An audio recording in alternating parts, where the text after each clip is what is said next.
สร้างบารมีข้ามพศเชิญแม่เชิญพ่อร่วมก่อสร้างบารมีส่งท้ายปีเก่าต้อนรับปีใหม่ปีนี้ขอเชิญน้องพี่มาสร้างความดีร่วมกันชาวพุทธที่ดีไม่มีงมงายด้วยการขวนขวายริเริ่มในสิ่งสร้างสรรค์เบิกฟ้าปีใหม่ให้สุขสดใสทุกวันเชิญมาพบกันเพื่อร่วมสร้างสรรค์ความดี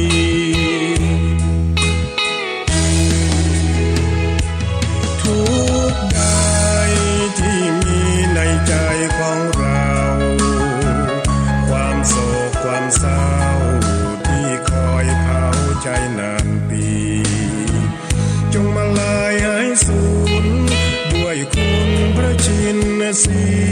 อีกทั้งทุกโศกโรคภัยที่มีอย่าได้ราวีตลอดปีและตลอดไปสวดมนต์ข้ามปีสร้างบารมีข้ามพศอย่าได้รีรอมาเสริมต่อสร้างสุขทางใจสมเป็นชาวพุทธบริสุทธิ์สะอาดสดใสเชิญพากันไปไหว้พระสวดมนต์ข้ามปี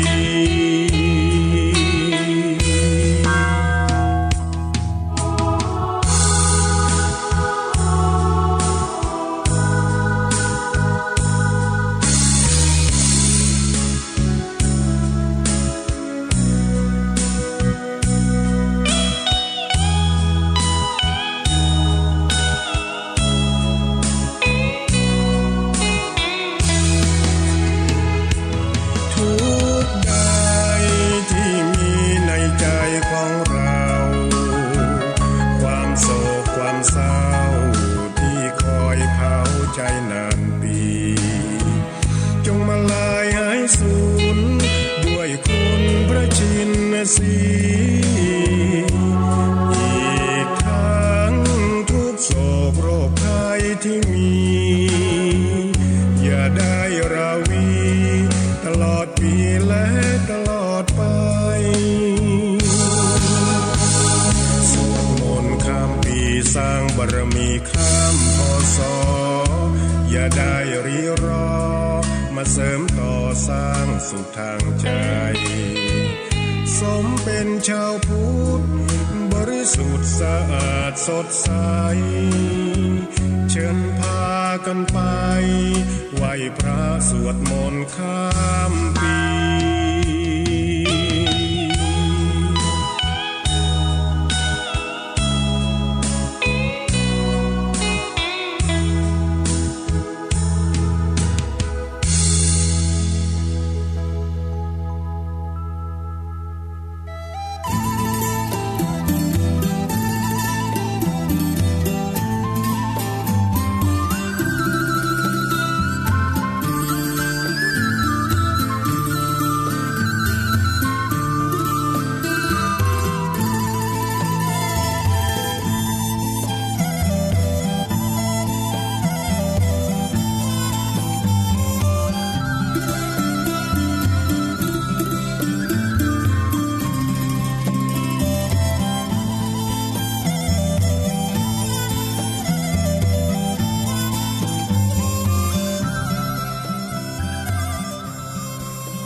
ขอนอบน้อม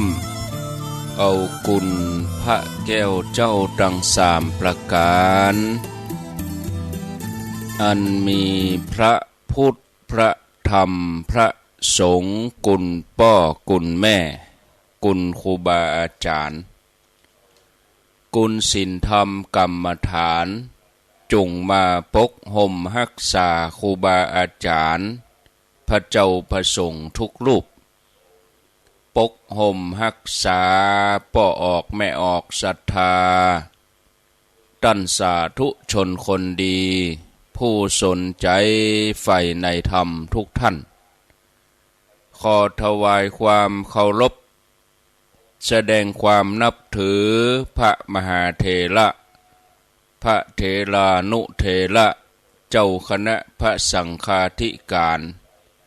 ครูบาอาจารย์เจ้าที่เปิดวิทยุฟัง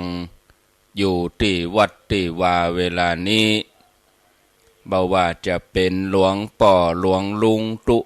ตุปี้ตุน้องเปื้อนสหธรรมพระสงฆ์ทั้งหลายจุตนจุองค์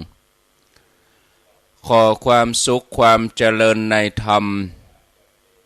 ความผาสุกดังใจความสบายดังกายจงได้บังเกิดแก่ญาติโยมทั้งหลายทุกท่านขออนุโมทนากับสถานีวิทยุทุกที่ทุกคลื่นทุกแห่งที่รับสัญญาณนำรายการนี้ไปสู่ผู้ฟังทางบ้านได้เวลาแล้วเนอได้เวลาแล้วถึง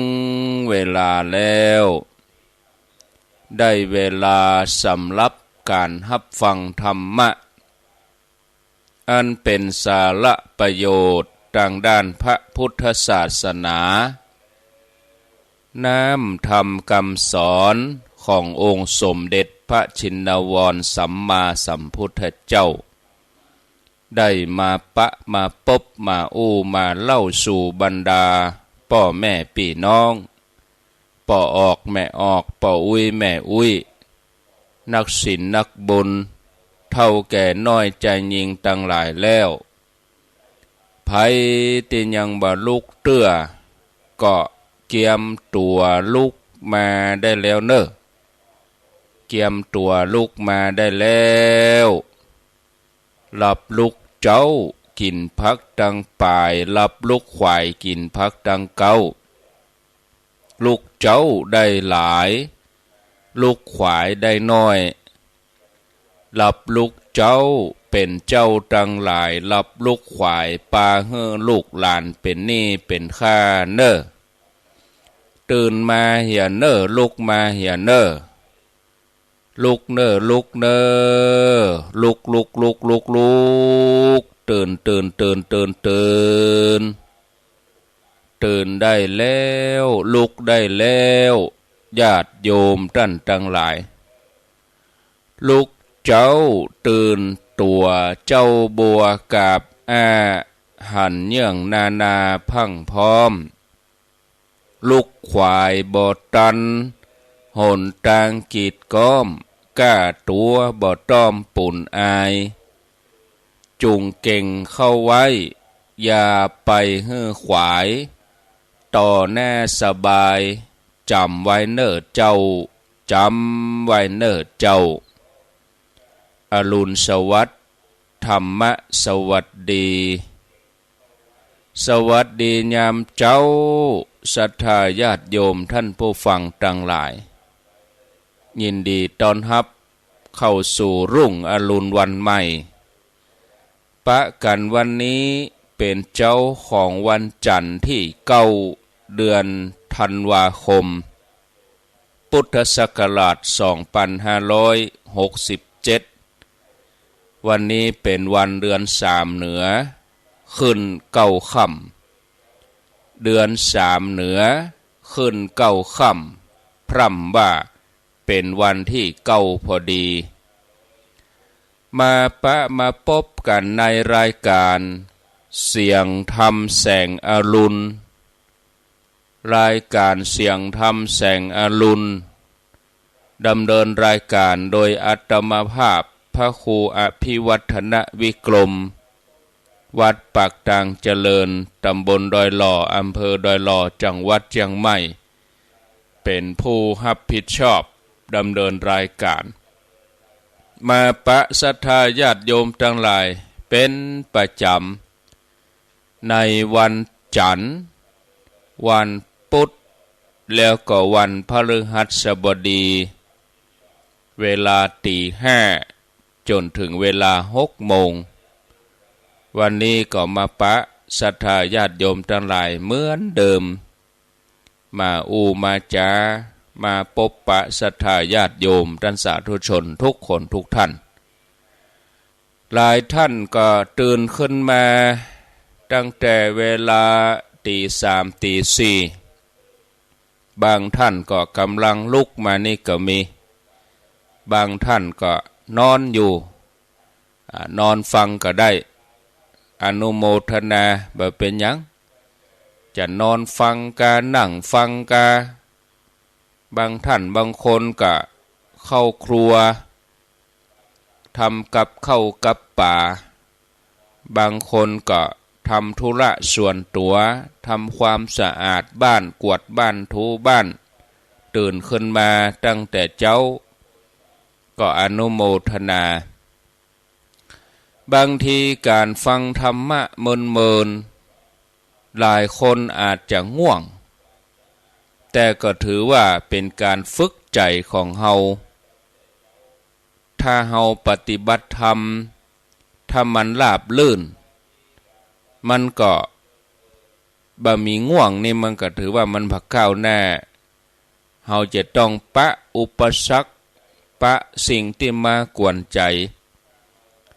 สิ่งที่มากวนใจอันดับแรกนั่นคือนิวรณ์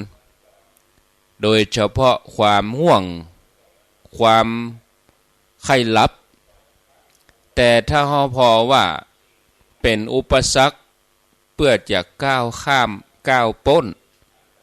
มันเป็นสิ่งที่มาฝึกใจเฮาถ้าเฮาผ่านมันได้เฮาก็จะมีจิตใจที่เข้มแข็งมีจิตใจที่ฉลาดแต่ถ้า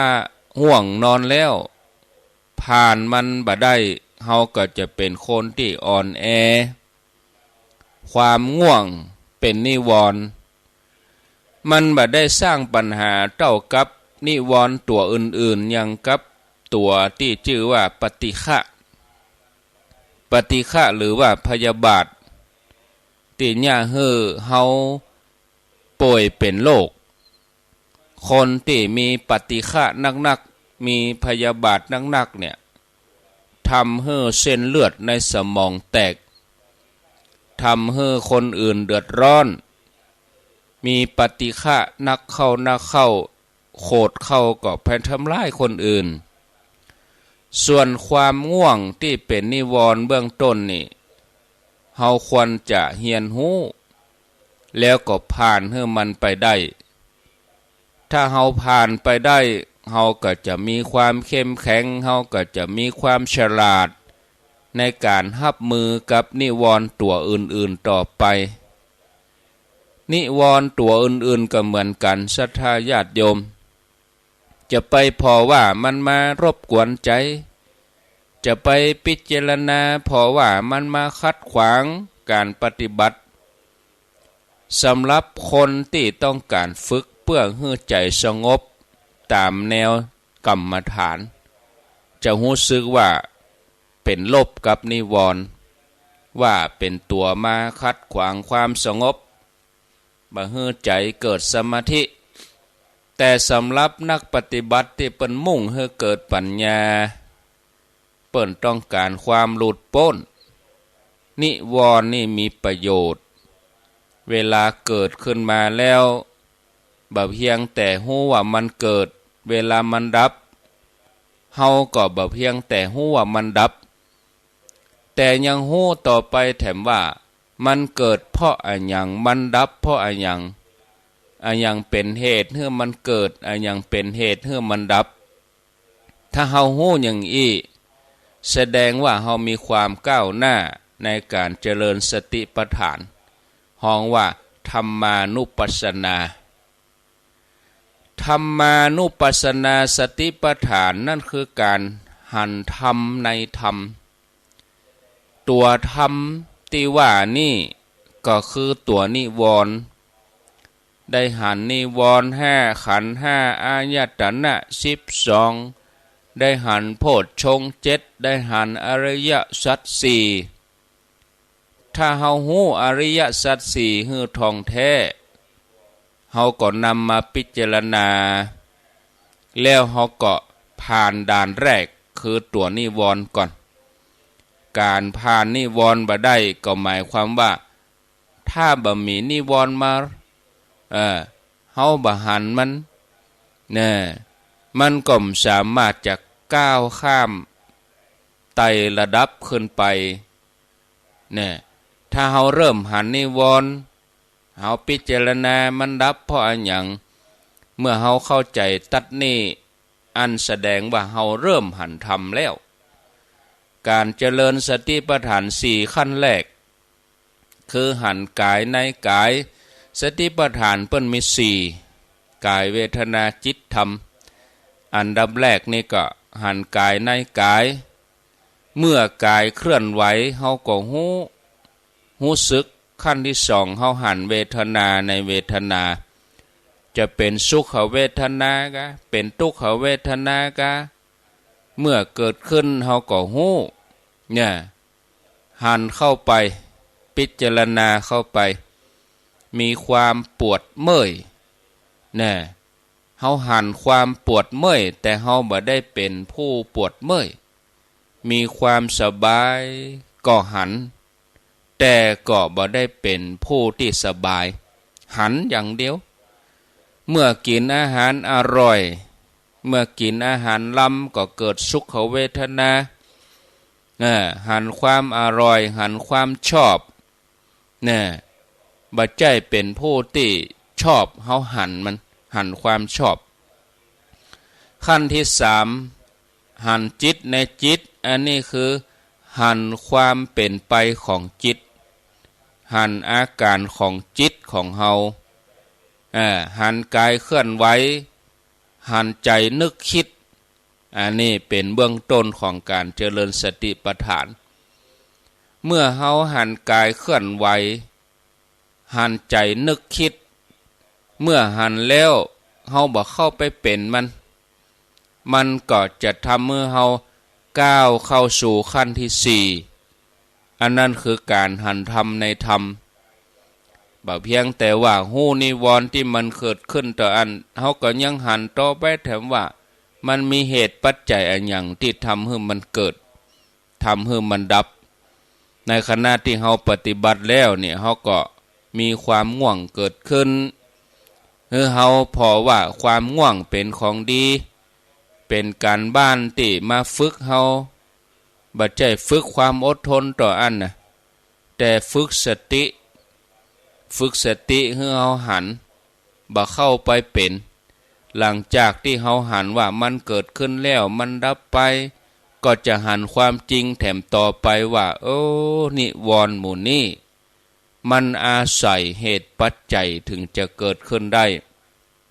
ถ้าเหตุปัจจัยดับมันก็ดับอันเนี้ยความจริงที่นิวรณ์หมู่นี้แสดงให้เฮาหันตัวนิวรณ์นี่สามารถสอนธรรมะให้เฮาแสดงธรรมะให้เฮาได้หันแม้กระทั่งความชอบบ่ชอบความเกลียดความจังความโกรธสอนเฮาให้ได้หันแสดงสัจธรรมให้เฮาหัน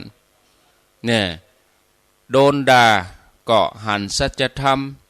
ถูกนินทาก็หันสัจธรรมได้รับการชมเชยได้รับการยกย่องก็หันสัจธรรมเฮาพิจารณาพอใจของเฮานี่ใจของเฮาบางทีได้รับการยกย่องได้รับการสรรเสริญก็ปองโตก็ฟูขึ้นมาถ้าเฮาหันเป็นธรรมะว่าอ๋อมันเป็นอย่างอีลูกโลกกระทำเวลาเฮาถูกติฉินนินทาเฮาถูกด่าถูกว่าเฮาก็เข้าใจว่าอ๋อใจมันแวบไปใจมันฝ่อไป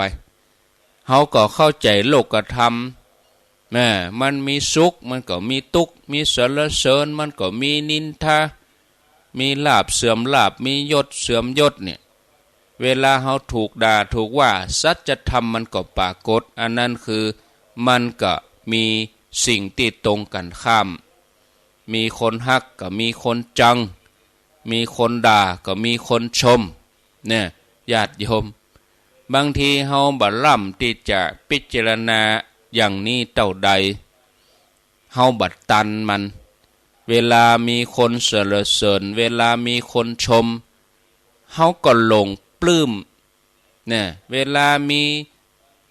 กรรมถูกนินทาถูกว่าก็บ่พอใจที่จริงเนี่ยถ้าเฮาตั้งสติเวลาถูกถึงสองอย่างนี้มากระทบบ่ว่าโดนด่าบ่ว่าได้รับการสรรเสริญเฮาพิจารณาว่าเขากำลังแสดงสัจธรรมให้เฮาได้หันว่ามีตึงสรรเสริญมีตึงนินทาเฮาต้องตั้งสติให้ดีเฮาจะได้หันว่าเขากำลังแสดงธรรมให้เฮาหันนี่ศรัทธาญาติโยมท่านผู้ฟังญาติโยมทั้งหลายในเรื่องราวที่ครูบาอาจารย์หลวงปู่มั่นหลวงพ่อรัตกันตสีโลนี่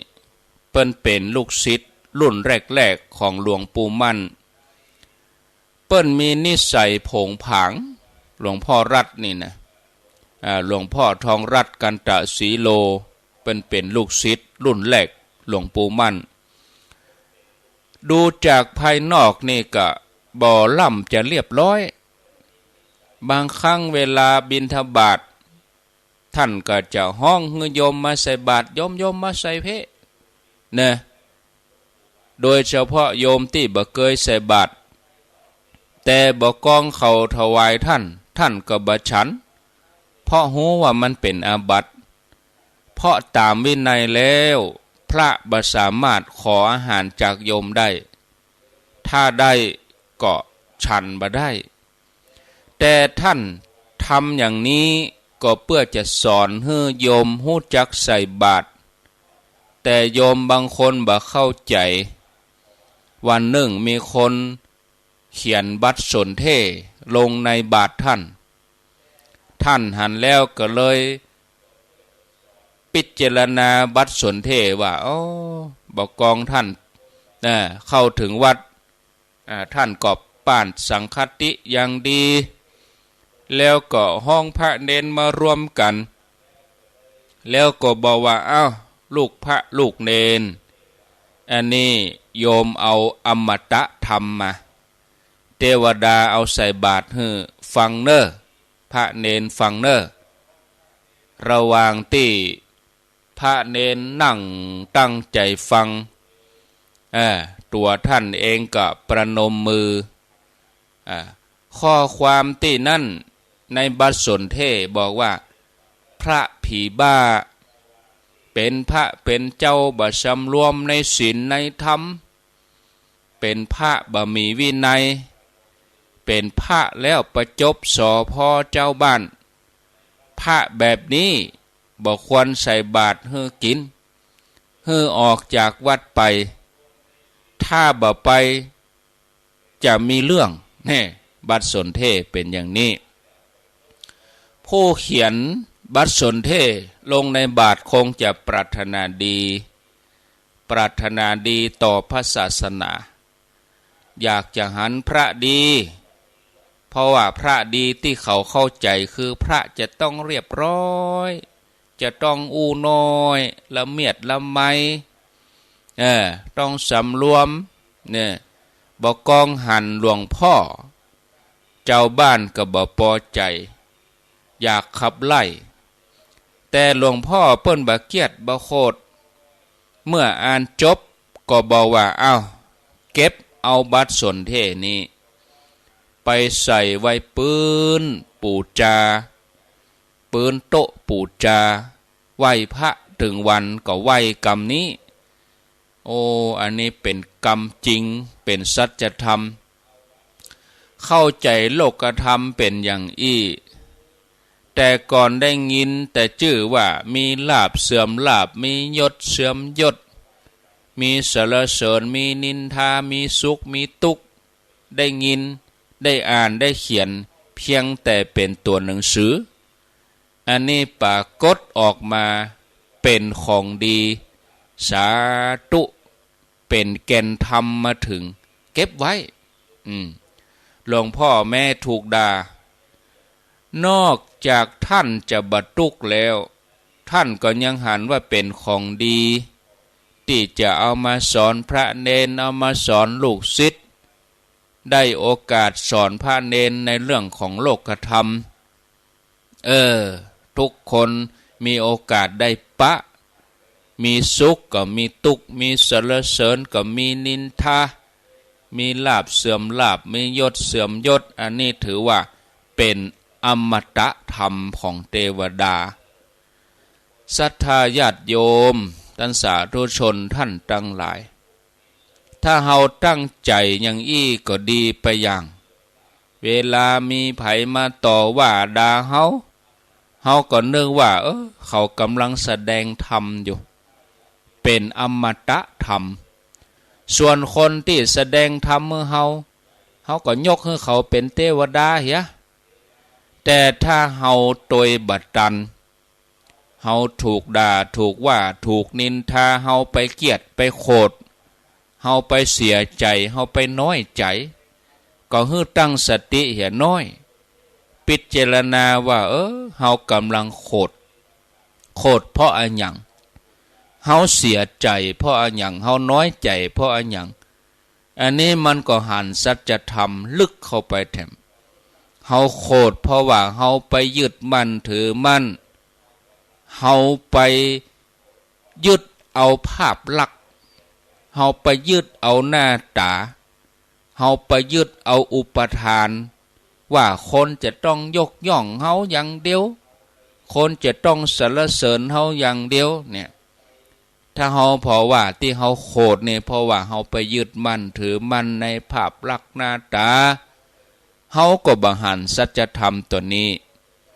แต่เนี่ยญาติโยมคนส่วนใหญ่พอบ่หันเมื่อโดนด่าเมื่อโดนว่าก็จะต้องตอบใช่ไปเลยอันนี้ต้องทำให้เขาเจ็บกว่า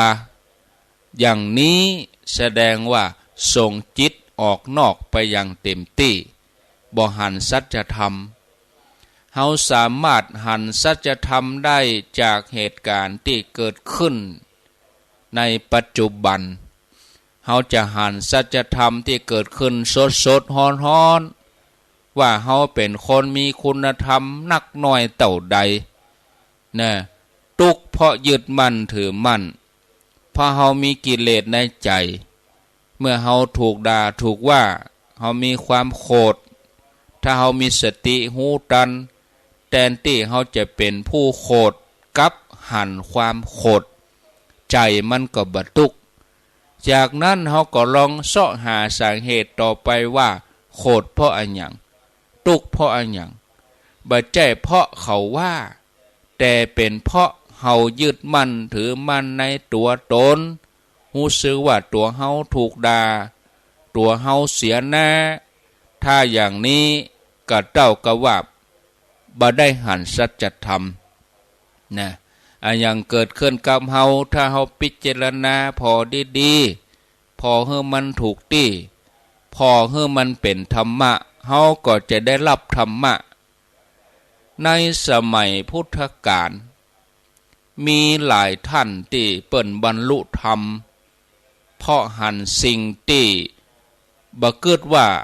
จะทำให้เป็นธรรมอย่างกับพระสาวกพระพุทธเจ้าองค์หนึ่งพระกุณฑกะภัททิยะ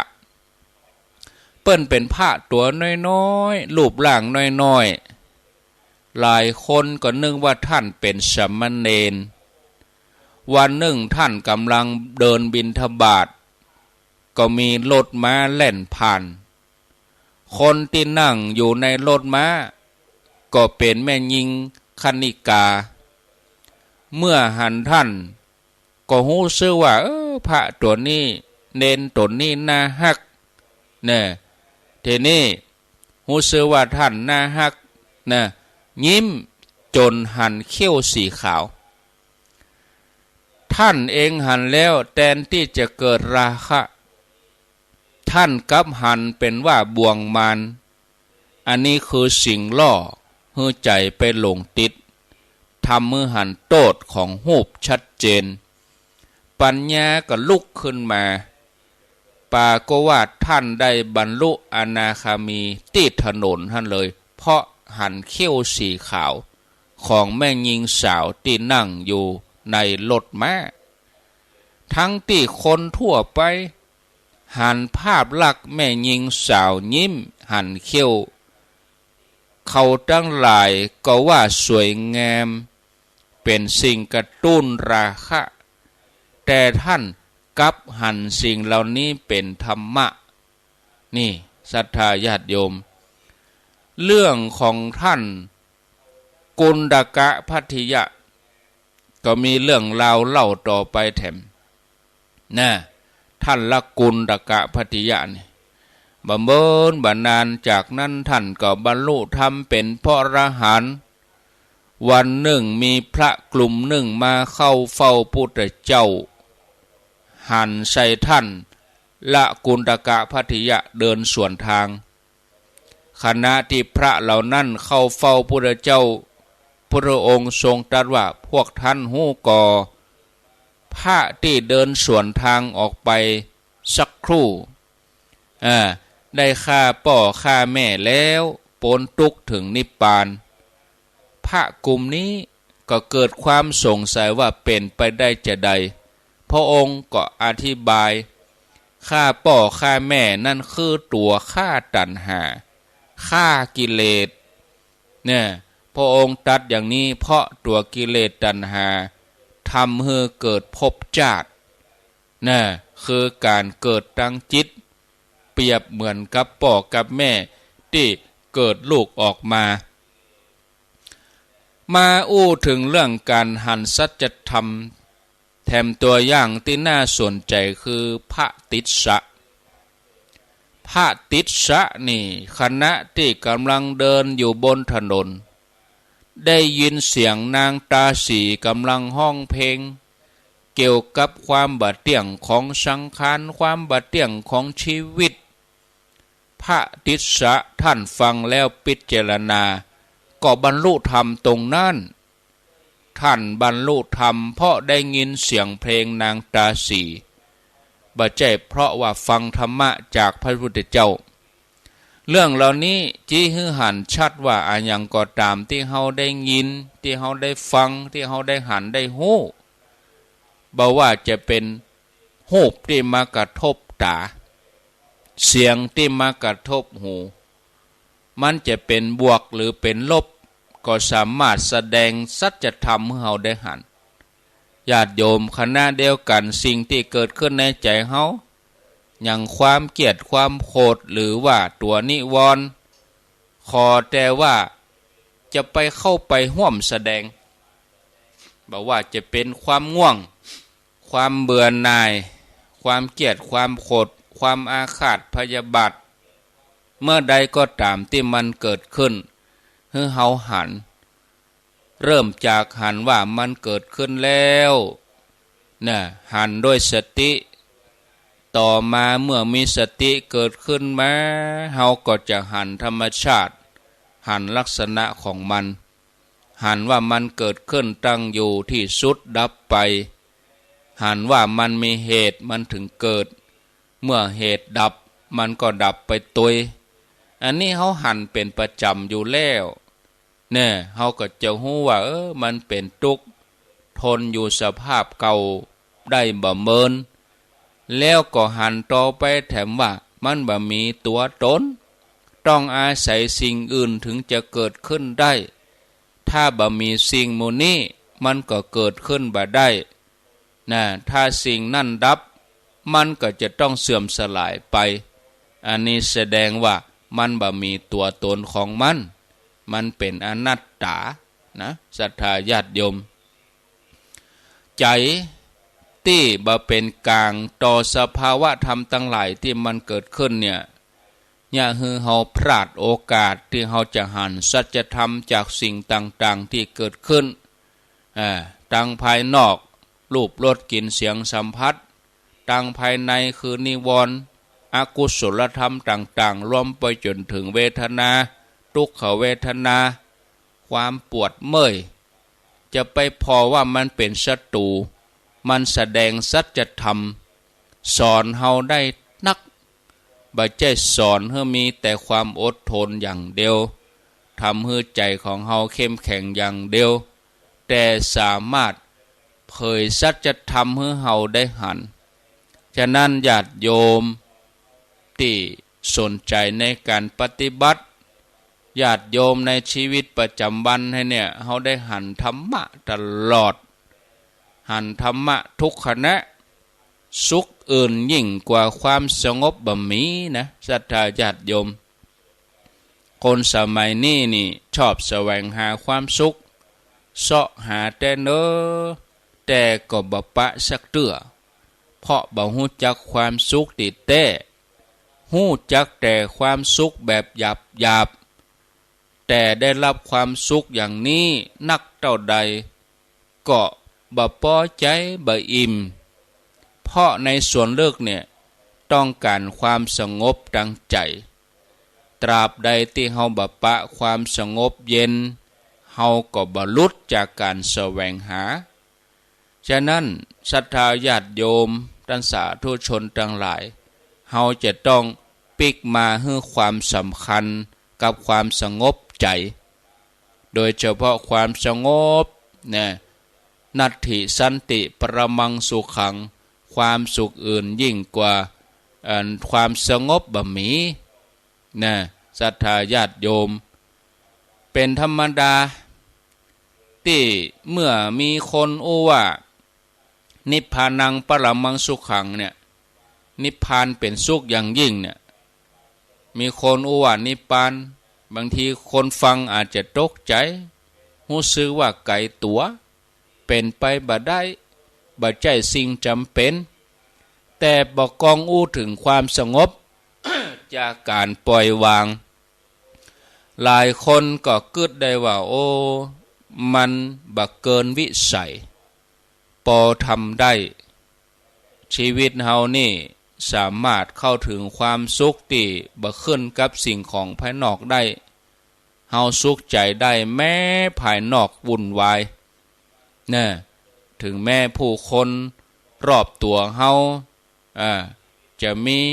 ความวุ่นวายสักเท่าใดถึงแม้ร่างกายมันจะเจ็บป่วยการงานมันอาจจะบ่สำเร็จผลมันก็ทำให้เฮาสุขใจได้ชีวิตฆราวาสนั่นเหมือนชีวิตที่โล่งต้องปะกับฝนตกต้องปะกับแดดร้อนต้องปะกับพายุที่โหมกระหน่ำแต่เฮาบ่จำเป็นจะต้องเดือดร้อนเพราะความเปลี่ยนแปลงสิ่งเหล่านั้นขอเพียงแต่เฮามีที่กันแดดกันฝนแดดร้อนก็บ่อาจจะแผดเผาเฮาได้เพราะว่าเฮามีห่มแห่งธรรมห่มธรรมะให้เฮาได้สงบใจให้เฮาเป็นสุขปลอดภัยจากสิ่งที่มารบกวนรอบตัวเฮาอย่าให้อิสระจากสิ่งภายนอกศรัทธาญาติโยมท่านสาธุชนเนาะวันพุธวันฮือก็ก้อยมาอู้ต่อพอเวลาแล้วก็จวนเจียนใกล้จะหมดเวลาตอนนี้ตี 5 กับ 43 นาทีตี 5 กับ 43 นาทีก็ค้างเวลาแถม27 นาทีก็จะหมดเวลาก่อนที่จะกล่าวอู้ล่ำลาก็งานที่วัดปากทางเจริญนี่ก็มีเวลาแถม 2 วันถ้าบัดนับวันนี้ก็วันฮือนี่แล้ววันที่11 ธันวา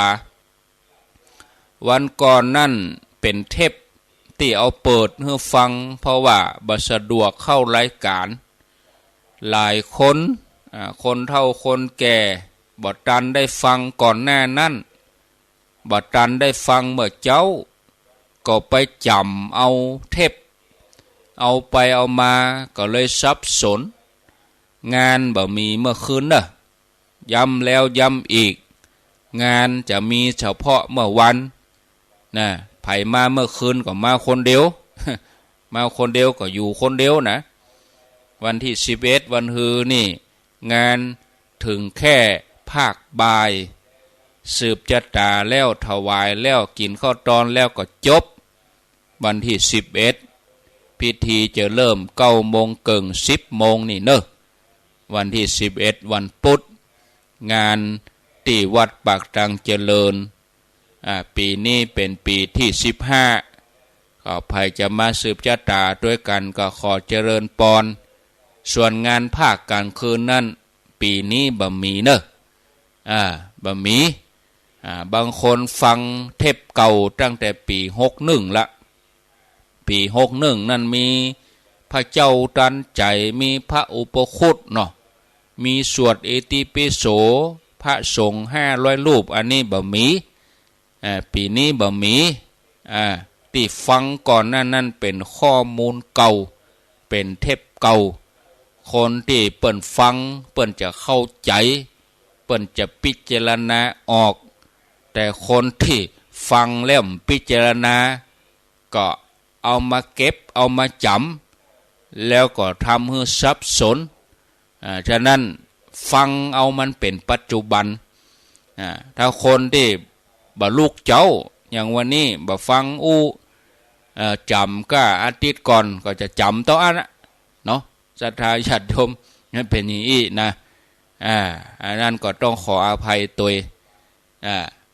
วันนี้ก็ฟังเมื่อวันบึดถ้าสะดวกตุลุงยองเปิ่นมาเข้ารายการก็ฟังตุลุงยองแถมกรรมเวลาบ่าย3 ถึง 5 โมงแรงบึดเมื่อคืนเวลา2 ทุ่มก็ฟังตุลุงดอยแถมกรรมวันจันทร์นี่ตุลุงดอย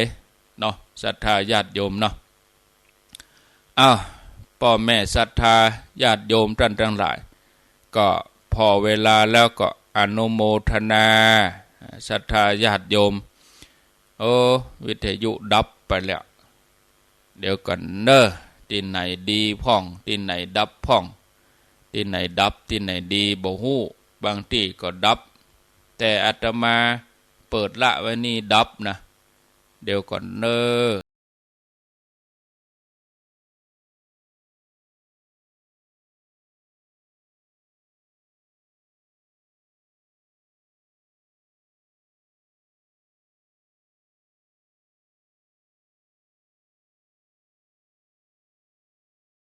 ศรัทธาญาติโยมก็เดี๋ยวกะได้บอกโทรด้วยหรอดับไปแล้วฮะวิทยุดับเสพวิทยุไหนดับสถานีเนี่ยฟังวิทยุสถานีไหนสถานีไหนที่เจ้าฟังเนี่ยกะก็ฟังที่ไหนฟังอย่างก็ขึ้น9นี้เนี่ยกะอย่างก็เจ้าจะรวดโทรบอกว่าอันปัจจัยจะเอาไปส่งก็ว่าขึ้นไหนสถานีไหนสถานีตัวน้อยเนี่ยกะใจนะแล้วอยู่ไหนอยู่หนองขอบเนี่ยกะไหลไปห้องลุงโดมฮะกะไหลไปที่ลุงโดมห้องที่ไหนลุงโดมบ่ดับหรอไหลไปที่ห้องลุงโดม89.5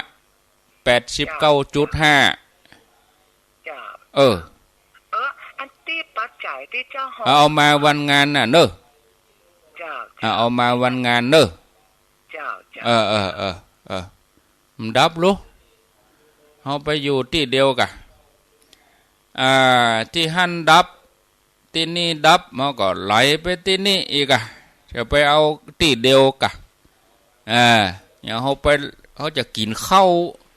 ร้านก๋วยเตี๋ยวดับ ร้านก๋วยเตี๋ยวปิดก็ไปร้านไปเข้าพัดบุกะมันมีหลายร้านหรอกนะที่นี่ดับก็ไหลไปที่นี่ไหลซ่อหาเอาเนอะไหลซ่อหาเอามีไหนเหียจะอู้ว่าอย่างเนี่ยเราลืมไปละลุไปแล้วก็งานวันที่11นี่ก็สืบจัดตาเวลา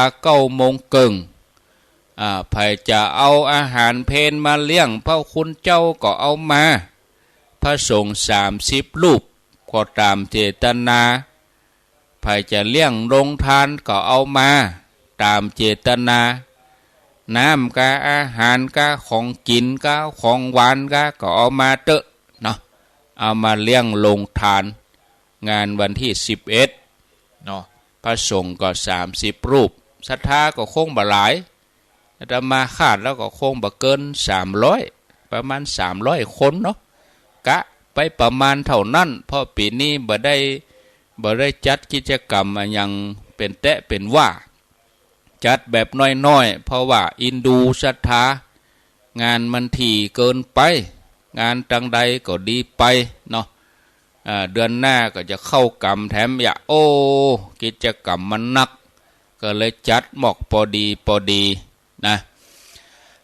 อนุโมทนากับศรัทธาอย่าก่อนเนาะอันนี้จะลืมรายชื่อเก่ารายชื่อใหม่นี่ก็มีลืมรายชื่อเก่าก่อนแม่ตูนแก้วแดงเรืองอันนี้เปิ้นฮับปัจจัย 1,500 บาทแม่ครูสว่างจิตปทุมวัน 1,500 บาทนางสมพรรัตนัง 1,500 บาทเจหมวยกาดแม่แก้ดสันทราย 1,500 บาทแม่จันรันใสแม่เดือนเพ็ญทิมบางแม่อมราวงแหวน 1,500 บาทป่อบุญธรรมแม่รัตนาสังคำฟั่น 1,500 บาทแม่อมพรหล่อทาน 1,500 บาทแม่อามนวันเล่ากุล 1,500 บาทการนำกับไฟแถม500รวมเป็น 2,000 แม่หะไทยทิพย์แม่ริม 1,500 บาทแม่สรินทิพย์บุญเลิศ500 บาทแม่สุธิพรปัตตังเจริญ500 บาทแม่น้องกองคำทองคำเบียงเป่าเป้าสันสลี 1,500 บาทแม่ครูเกษณีชัยเทพ 1,500 บาทแม่อัมภัยอินตะบ้านหนองคอบสันป่าตอง 1,500 บาทป่อทันบุญทันแม่แสงล่าเสวิกาวังเหนือ 1,500 บาท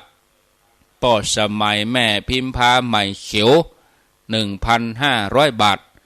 ป่อครูโสพลแม่ครูสายทองมาละแซม2 สัง 3,000 บาทโยมกิจกนกพิษชัยนาบ้านห้วยงูใน3 ชุด 3 สัง 4,500 บาทแล้วก็จะเอาลงทานมาตุยก็ขออนุโมทนาอันนี้เฉพาะที่แจ้งตังสถานีแจ้งสถานีมาส่วนตกหล่นจะได้ก็แก้ไขมาเนอะถ้าบะมีจื้อบะมียังก็แก้ไขจะได้ก็ทักท้วงมากรรมเนาะอ่านรวดไปอันใดก็ดีว่าวิทยุก็ดีฟังเอาละพอสมควรแก่เวลาใครจะโทรก็โทรเถอะเนอะเอามาโทร เอาพรก่อนสัพพิติโยวิวัชชันตุสัพพะโลโกวินัสสันตุมาเตภวัตวันตรายโยสุขีทีคายุโกภวะอภิวาทานะสีลิสะนิจังวุธาปจายโนจัตตาโลธรรมาวัฏันติอายุวันโนสุขังปะลังเอาละเอาปอนแล้วสบายอกสบายใจแล้วคนที่แจ้งปัจจัยเอามาวันงานเนอะถ้าสะดวกได้มาคือมาวันงานสั่งจะเกียมไว้คือปัจจัยบางส่วนก็จะมีสำรองไว้คะแนนเอาปัจจัยมาใส่แตน เอามาแทนที่เขาอีเนอะเอาเจริญพรเอาศึกษาเยอะครู ว่าจะได้ไปมีงานอะไรบ้างเถอะฮะงานรถวัดโอ้บ่ฟังแต่ต้นกะเนี่ยยายพรอันที่11อีกนะ11กะวันฮือนี่กะจะย้ายแกเป็นยังอยู่บ้านก็อนุโมทนาเอาเนอะโมทนาวันที่11วันฮือนี่ล่ะกะวันที่11ธันวาก็มีกุปีรู้ปีแล้วก็มีรอจำไว้กะงานประเพณีปากตังเจริญเนี่ย11ธันวามีทุกปีพอ15ปีล่ะปี15แล้วนะปีนี้ว่าสาเจ้าแม่บัวเขียวกะเจ้าแม่ฟังสถานีไหนแม่บัวเขียวแม่บัวเขียวฟังสถานีไหนไม่ได้เอาวันจับมาได้เลยบ้านทุ่งกะบ้านทุ่งสิบ้านทุ่งเรดิโอเนาะเจ้าว่าตั้งแต่5 โมงนะดีแล้วดีแล้วเจ้าสบายดีเนาะสบายดีอยู่ดีมีสุขเนอะจ้าว่าสา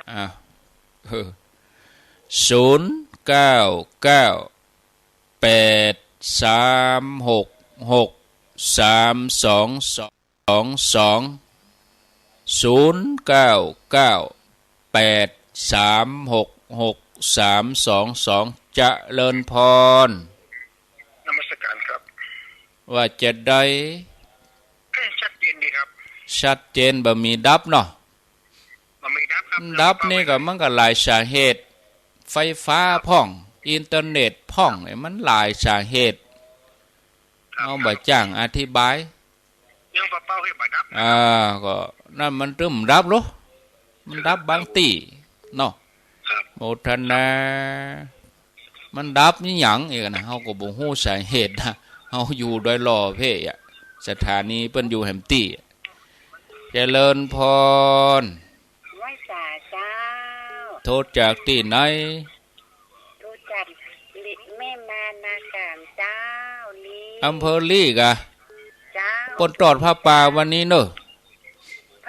พระป่าสถานีลี่นะเจ้าถ้าว่างบึดมาก่อนเจ้าถ้าว่างเขาจะไปเมื่อตอนนะเขาจะไปห่วมเมื่อตอนเนอะเจ้าอันไม่มากดฐานนะวันนี้คือซื้อที่ดินได้ก่อนเจ้าวันนี้กะโอ้ก็วันที่9นี่ก็สุดยอดละกะเจ้าซื้อได้คะแนนมีสตังค์ถ้ามาซื้อที่วันนี้ได้ก็มีตังก็ซื้อได้นะกะโอ้ไม่วันนี้เดือน3มันเสียเสากับพัดอย่าวันนี้ไม่เป็นไรวันนี้ดีมันเสียวันเสาร์กับวันพัดบ่ได้นะ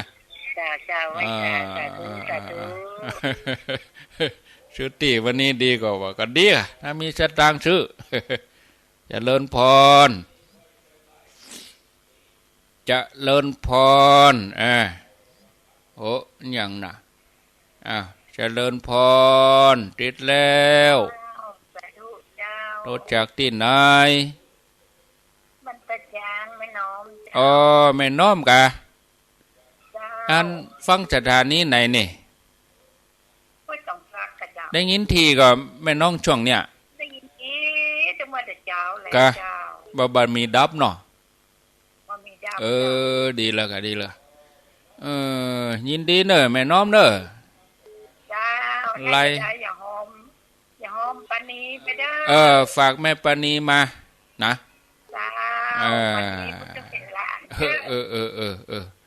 สาธุเจริญพรพระเจ้าท่านพระครูโทษจากที่ไหนจากล ลำปางเจ้าวันไหลนั้นน้อย อุตุดีกะ อุตุดีเจ้า แม่น้อยอุตุดี ที่ลำปางท่านมีดับเนาะแม่เนาะ มีรับเจ้า เนี่ยดับบางตีบัดได้ เจ้าชัดเจน อัน ดี ที่ก็ ค่ะ ไฟฟ้าเปิ้นพ่องคอมเปิ้นพ่องเอกะ เจ้า เนาะ เจ้าบ้านพังบุญยวาดเนอะ อ ค่ะ นุโมทนา เจ้าเจ้าสาธุเจ้า แม่ เจ้า มีแม่มีเปิ้นพิมพ์มานี่ก็อันใดก็ดีอ่าน ข้อความก็ดีพิมพ์เจริญพรใครก็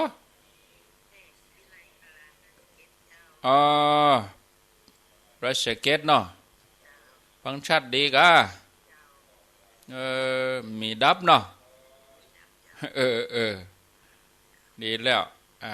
ยินดีเนอะสาธุแอมสายสุดท้ายแล้วนะเดี๋ยวจะเกินเวลาเปิ่น ก็ต้องการเจ้าท่านพระครู โทษจากนาย อาจารย์เจ้าอยู่บ้านปะแงะ ป่าเงะแม่ขจาน ฝัน ฟังทีดีก่อฮะ ฮะ ฟังชัดก่อ ชาติดีเจ้าไปแล้ว มาดับเนาะ เจ้าเข้าใจแล้วเจ้านะ ถ้าว่า โมทันนะ ผู้บุกไปก็จะไปตัว มากะหลายอยู่กะ เจ้า เปิ้นมาลวดไปงานหลวงปู่ท้อง งานครบรอบหลวงปู่ลวดไปไหว้หลวงปู่วัดพระธาตุจอมตอง ดีกับ ไปลวดงานกันเลย เจ้า โมทนาแม่มีชัยพินโยภาสก็อนุโมทนาแต่ยันเด้อพอสมควรแก่เวลาแสดงว่าคนก็ฟังนักเหมือนกันดูนี่อินดูบ่นสายสุดท้ายเจริญพร เจ้าข้าพเจ้าเจ้าท่านพระครู แม่คำนวณเจโซ แม่คำนวณเนาะโมทนาเนอะอยู่ดีมีสุขเนอะสาธุหมดเวลาขอบคุณลาไปก่อนอายุวันโนสุขังปรัง